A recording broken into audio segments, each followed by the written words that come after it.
अस्सलाम वालेकुम क्लास। जो मैं आपको नोट्स भेज रहा हूँ ये बेसिकली 2 पेजेस के ही हैं। तो वीडियो इसलिए बना रहा हूँ कि मैं आपको वीडियो के अंदर ही एक्सप्लेन करना चाहता हूँ। इसमें टोटल जो कॉन्सेप्ट हैं वो 3 4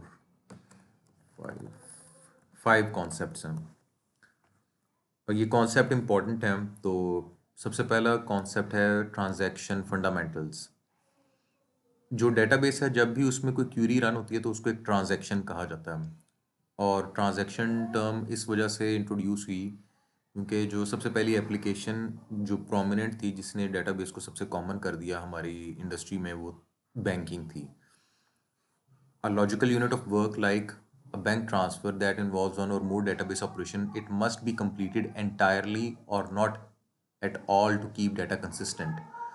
एक ट्रांजैक्शन के अंदर एक या एक से ज़्यादा क्यूरीज रन होंगी, लेकिन जब ट्रांजैक्शन कंप्लीट हो तो वो सारी की सारी क्यूरीज कंप्लीट एग्जीक्यूट हो जाए। ये ना हो कि सिर्फ पहली 2 क्यूरीज रन हो और तीसरी चौथी ना हो। मिसाल के तौर पर मैंने बैंक से पैसे ट्रांसफ़र किए हैं अपने अकाउंट से किसी और अकाउंट में, तो इसमें कम से कम 2 क्यूरीज रन होनी चाहिए कि मेरे अकाउंट से पैसे माइनस हो जाए और दूसरे अकाउंट के अंदर पैसे प्लस हो जाएं। लेकिन अगर एक क्यूरी रन होगी यानी मेरे अकाउंट से पैसे माइनस हो जाएंगे और दूसरे अकाउंट में पैसे प्लस नहीं होंगे तो वो इनकंसिस्टेंट क्यूरी या ट्रांजैक्शन होगी।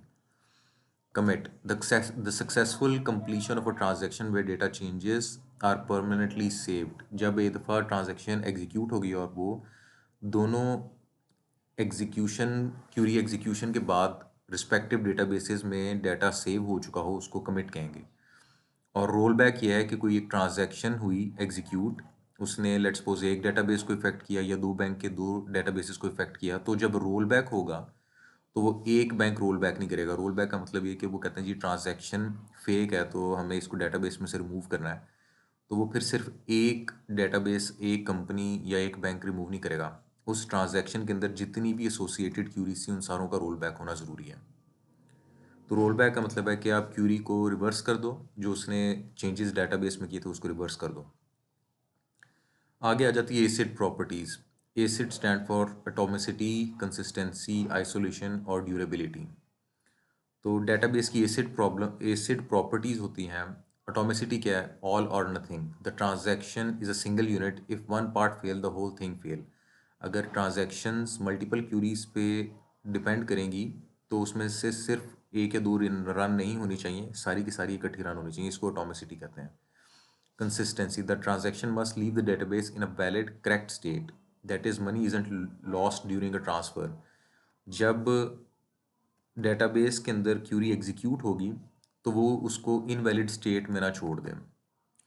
उसके बाद है isolation. Transaction runs independently, one transaction can not interfere और with with one transaction cannot interfere with or see the intermediate step of another।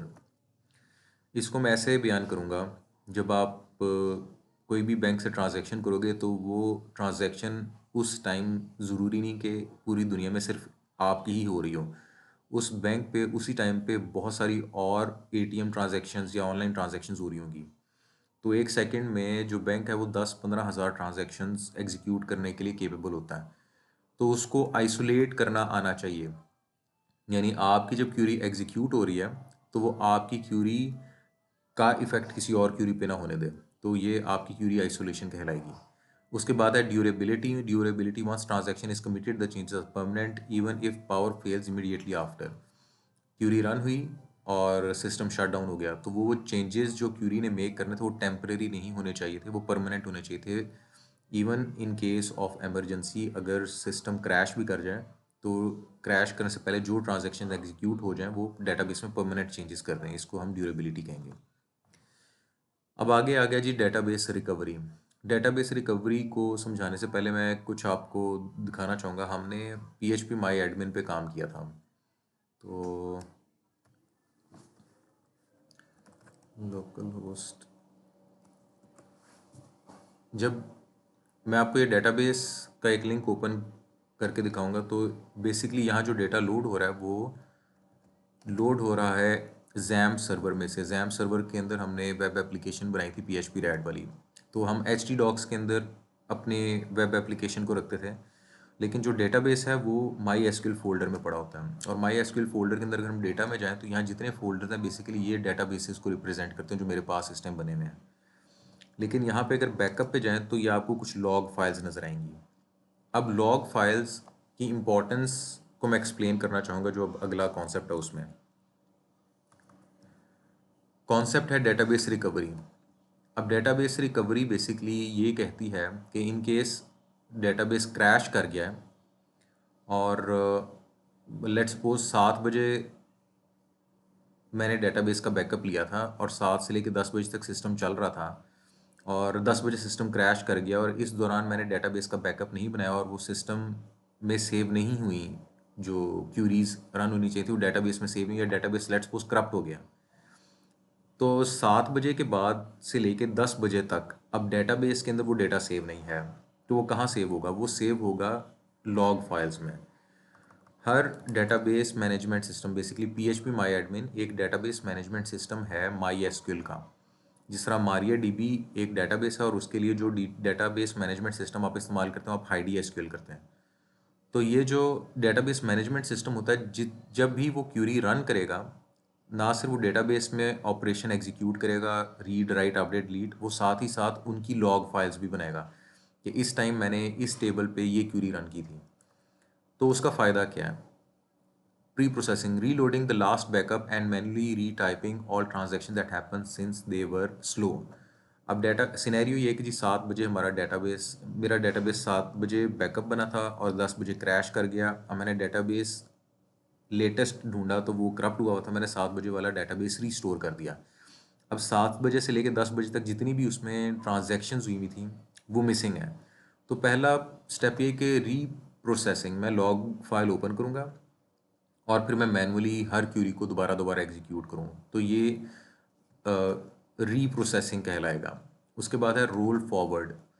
जो डेटाबेस मैनेजमेंट सिस्टम्स होते हैं वो अपने लॉग फाइल को री एग्जीक्यूट करने के कंपैटिबल होते हैं। तो रोल फॉरवर्ड का मतलब ये है कि 7 बजे से लेके 10 बजे तक मेरे पास लॉग फाइल्स हैं, डेटाबेस मैनेजमेंट सिस्टम ओपन करूँगा और उसमें कहूँगा कि मैं लॉग फाइल्स ओपन करके वहाँ से जो क्यूरीज हैं उनको दोबारा री रन कर दो। तो अगर वो क्यूरीज डेटाबेस में डाटा इंसर्ट करेंगी तो वो उसको कहते हैं रोल फॉरवर्ड। और अगर वो क्यूरीज जो 7 बजे से लेके 10 बजे के दरमियान में लॉग फाइल्स के अंदर थी लेकिन वो डेटाबेस में से डाटा डिलीट करी थी, उसको हम कहेंगे रोल बैक। रोल फॉरवर्ड में आपके डेटाबेस में लॉग फाइल से डाटा राइट होगा और रोल बैक में 7 बजे से लेकर 10 बजे तक जो लॉग फाइल्स के अंदर डाटा डिलीशन की क्यूरीज हैं वो रन होगी, जो डाटा को वहाँ से रिमूव कर देंगी।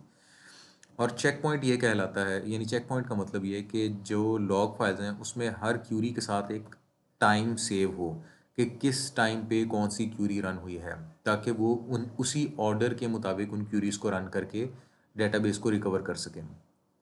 तो ये रिकवरी के कुछ प्रोसेसेस हैं। ये अगर कभी आपको फ्यूचर में मौका मिला डेटाबेस से रिलेटेड काम करने का, तो जब वो डेटाबेस रिकवरी के कॉन्सेप्ट पे बात करें तो ये 4 चीज़ें इंपॉर्टेंट हैं।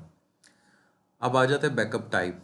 हमने डेटाबेस का बैकअप बनाना है तो उसमें हमारे पास कौन से सिनेरियोज हैं? एक है फुल बैकअप। फुल बैकअप का मतलब ये है कि मैं जब डेटाबेस का बैकअप बनाऊंगा तो मैं डेटाबेस का स्ट्रक्चर, यानी कि टेबल्स क्या हैं, डेटाबेस का नाम क्या है, और साथ ही साथ उसके तमाम डेटा को जो उसमें रोज़ हैं उनको एक फ़ाइल में सेव कर दूंगा, तो ये फुल बैकअप होगा। अब फुल बैकअप मैंने लिया 2 दिन पहले, उसके बाद मैंने अब दोबारा सॉफ्टवेयर से बैकअप लेना है, तो कई ऐसे डेटाबेस मैनेजमेंट सिस्टम्स मौजूद हैं जो याद रखते हैं कि इसने 2 दिन पहले बैकअप लिया था। तो फिर मुझे ऑप्शन देंगे कि अब जो नया बैकअप आपने लेना है वो सारे का सारा दोबारा कंप्लीट बैकअप लेना है, और अगर आपने कंप्लीट बैकअप नहीं लेना तो मैं इंक्रीमेंटल बैकअप प्रोड्यूस कर देता हूँ। मतलब ये कि आपका पहला बैकअप 2 दिन पहले ले लिया है, उसकी फ़ाइल मैंने सी ड्राइव में सेव कर दी है, वो 1 GB की बनी थी। अब दोबारा मैं सारा बैकअप लूँगा तो फिर 1 GB की फ़ाइल बनेगी। तो वो ऑप्शन मुझे देता है कि रादर दैन मैं फुल बैकअप लूँ, मैं इन 2 दिन का एक इंक्रीमेंटल बैकअप ले लेता हूँ। तो जो 2 दिन का इंक्रीमेंटल बैकअप होगा वो डिफरेंस होगा इन 2 दिनों के अंदर, और वो उन 2 दिनों के अंदर चेंजेस को ही एक फाइल में सेव करेगा, तो वो शायद 50-60 MB की बन जाएगी। तो जो डेटाबेसेस के बैकअप्स को मेंटेन करते हैं उनको पता होता है कि उन्होंने फुल बैकअप कब लिया है और उसके बाद उसके इंक्रीमेंटल बैकअप्स कौन से हैं। Online versus offline. Online backup happen while database is running, offline backup require database to be shut down. आपकी एप्लीकेशन चल रही थी, आपने एप्लीकेशन को क्लोज नहीं किया, यानी जैम्प सर्वर के अंदर आपने स्टॉप नहीं किया ये माई एसक्यूएल की सर्विस को, और आपने उसका बैकअप ले लिया, तो ये ऑनलाइन बैकअप है। लेकिन अगर आप माई एसक्यूएल को भी स्टॉप कर देंगे और अपाची को भी स्टॉप कर देंगे, मतलब ये कि आपने सर्विसेज स्टॉप कर दी हैं, अब एंड यूज़र को वो कुछ भी नहीं कर पाएगा, वो वेबसाइट नहीं ओपन कर पाएगा। तो अगर फिर ये स्टेप आप स्टॉप करके बैकअप लेंगे तो उसको हम कहेंगे ऑफलाइन बैकअप। जो हमारा आखिरी स्टेप है वो है security measure. Security measure basically ये कहता है कि हमें जब डेटाबेस से रिलेटेड कोई एप्लीकेशन बनानी है या डेटाबेस मैनेजमेंट सिस्टम को हमने एक्सेस करना है, तो उसमें कुछ सिक्योरिटी पैरामीटर्स इंप्लीमेंट होना ज़रूरी है। सबसे पहला ऑथेंटिकेशन, कि डेटाबेस को एक्सेस करने के लिए कोई यूज़र नेम पासवर्ड होना चाहिए। यूजुअली जैम्प सर्वर, जब भी आप जैम्प सर्वर की एप्लीकेशन बनाएंगे PHP MyAdmin और इसके डेटाबेस को एक्सेस करेंगे तो यूज़र नेम रूट होगा ROOT, और अगर जैम्प सर्वर है तो उसका पासवर्ड MT होगा। लेकिन अगर आप MariaDB इंस्टॉल करते हैं तो वो आपसे शुरू में यूज़र नेम पासवर्ड पूछता है, तो आप रूट यूज़र नेम रखते हैं, साथ को आप पासवर्ड रखते हैं, उसके बाद आप पोर्ट देते हैं, तब जाके आपका जो डेटाबेस है वो इंस्टॉल होता है, यानी आपकी डेटाबेस सर्वर इंस्टॉल होता है, और उसके बाद डेटाबेस आप क्रिएट कर सकते हैं उस यूज़र से लॉगिन करने के बाद। IDSQL में भी जब आप डेटाबेस कनेक्ट करने लगते हैं तो आपसे वो यूज़र नेम पासवर्ड पूछता है। ऑथराइजेशन का मतलब ये है कि आप एक डेटाबेस में multiple type of users create कर सकते हैं, और जब आप multiple type of users create करेंगे तो उनमें आप फाइन ग्रेन्ड एक्सेस दे सकते हैं। मिसाल के तौर पे अब रूट यूज़र है, वो सारे डेटाबेसेस को रीड राइट अपडेट डिलीट कर सकता है, लेकिन आपके नीचे टीम काम करती है, आप चाहते हैं कि 3 बंदों में से एक के पास सिर्फ व्यू की एक्सेस हो, एक के पास रीड करने की और इंसर्ट करने की एक्सेस हो लेकिन डिलीट करने की एक्सेस ना हो, और तीसरे के पास तीनों एक्सेस हो। तो आप यूज़र क्रिएट करके फाइन ग्रेन्ड एक्सेस दे सकते हैं, इसको ऑथराइजेशन कहते हैं। Controlling what the user is allowed to do और see after they log in. उसके बाद है जी व्यूज़। व्यूज़ व्यूज़ का मुझे रिक्वेस्ट की गई थी कि इस कॉन्सेप्ट को दोबारा क्लियर कर दें, तो मैं वो भी आपको क्लियर कर देता हूँ कि व्यू बेसिकली है क्या चीज़। लेकिन उससे उसके बाद एक कॉन्सेप्ट है इंक्रिप्शन का। इंक्रिप्शन को एक सेंटेंस के अंदर मैं कवर करूँगा कि जब आप यूज़र से किसी भी तरीके से डाटा इनपुट लेंगे, मोबाइल के थ्रू या वेबसाइट के थ्रू, जब वो डाटा एंटर कर रहा होगा तो वो उसके रीडेबल फॉर्म में होगा। लेकिन ये प्रोग्रामर की जिम्मेदारी है कि वो डाटा जब डेटाबेस में राइट हो रहा हो तो वो स्क्रैम्बल डेटा हो, यानी डेटाबेस के अंदर कोई भी क्यूरी रन करके उसके असल डेटा को ना पढ़ सके। और अगर ये करना मजबूरी हो तो वो मुमकिन है थ्रू इंक्रिप्शन। इंक्रिप्शन एक पूरा सब्जेक्ट है, वो मैं यहाँ कवर नहीं करूँगा। इसका सिर्फ ऑब्जेक्टिव ये है कि आप डेटाबेस में टेक्स्ट फॉर्म में डाटा सेव नहीं करेंगे, इंक्रिप्टेड फॉर्म में डाटा सेव करेंगे। अब आ जाते हैं व्यूज़ के ऊपर। व्यूज़ की मैं एक एग्जांपल आपको दूंगा। लेट्स सपोज ये एक डेटाबेस है और इसमें ये तो एम्प्टी है, और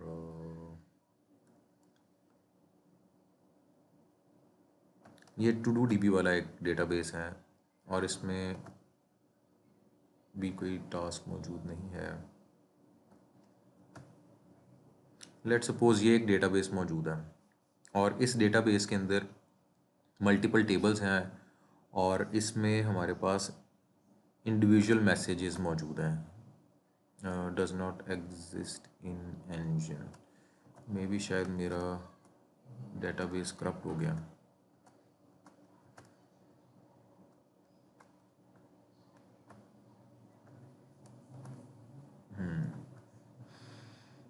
मैं देखता हूँ कि डेटाबेस अगर चल रहा हो तो उसकी मिसाल आपको दूँ। टास्क्स,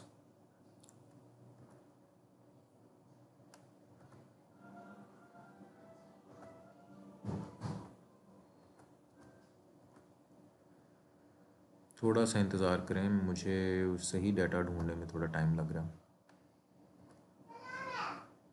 ठीक है, ये एक डेटाबेस है मेरे पास MQ डेटाबेस के नाम से, इसके ये कुछ टेबल्स हैं। तो लेट्स सपोज इसके अंदर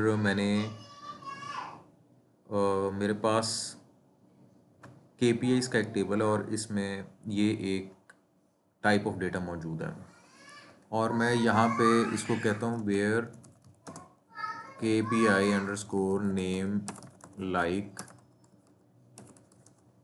मैं चाहता हूँ कि जो ए से स्टार्ट होने वाले हैं वो सारे के सारे मेरे पास रिजल्ट्स आ जाएं। इस क्यूरी को मैं कॉपी कर लेता हूँ और मैं इसको गो करता हूँ। तो आप देखें मेरे पास इसके अंदर से वो सारे के सारी रोज़ शॉर्टलिस्ट हो गई हैं जिनकी KPI ए से शुरू हो रही है। और यहाँ पे मेरे पास नीचे एक ऑप्शन आ रही है क्रिएट अ व्यू, और मैं क्रिएट व्यू पे क्लिक करता हूँ तो ये बताता है कि इसके अंदर जो व्यू की क्यूरी होगी वो क्या होगी और व्यू का नेम क्या होगा। व्यू का नेम मैंने लेट्स सपोज इसको नाम दे दिया जी AKPIs। होपफुली ये राइट हो जाएगा। हाँ जी ये राइट हो गया।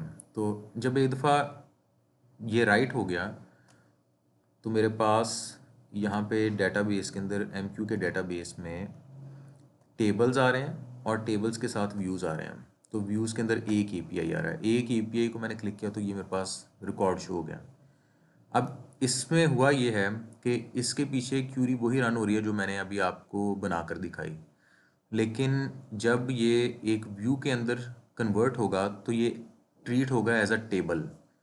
मतलब ये कि अब इसके ऊपर मैं फर्दर क्यूरी रन कर सकता हूँ, लेकिन जब इसमें फर्दर क्यूरी रन कर सकूँ तो मैं इसमें इंसर्ट की क्यूरी रन नहीं कर सकता और मैं इसमें डिलीट की क्यूरी भी नहीं रन कर सकता। तो जो आप लोगों ने क्रिएट व्यू बनाने का तरीका सीखा था वो तरीका सही था कि आप क्रिएट व्यू की कमांड से कोई एक सेलेक्ट स्टेटमेंट को व्यू में कन्वर्ट कर देते थे, लेकिन जो कॉन्सेप्ट समझने वाला वो ये कि बेसिकली जो व्यू बनता है वो एज अ टेबल बनता है, लेकिन इस टेबल की कंडीशन ये होती है कि ये डेटा व्यू किया जा सकता है, यानी इसमें से डेटा सिलेक्ट किया जा सकता है, लेकिन इसमें डेटा रीड और राइट नहीं किया जा सकता। तो व्यूज़ बेसिकली रिपोर्ट डिज़ाइनिंग के लिए बनते हैं। आप जब एक बार डेटाबेस के अंदर बहुत सारे डेटा पॉपुलेट करने लग जाएंगे तो और आपको बार बार रिक्वेस्ट आएगी कि अब ये वाली एक रिपोर्ट बना दें, ये रिपोर्ट बना दें। तो वो जो रिपोर्ट्स आप बनाएंगे उनको फिर आप व्यूज़ के फॉर्म में सेव करते जाएंगे और वो फिर आप आगे फर्दर जब भी किसी को व्यू देना होगा, एक्सेस देनी होगी, तो आप उसके थ्रू ही उसको एक्सेस दे देंगे। तो यहाँ पे ये कॉन्सेप्ट सारे एंड होते हैं और ये अब आपके पेपर में इंक्लूडेड होगा। ओके क्लास, थैंक यू, अल्लाह हाफिज़।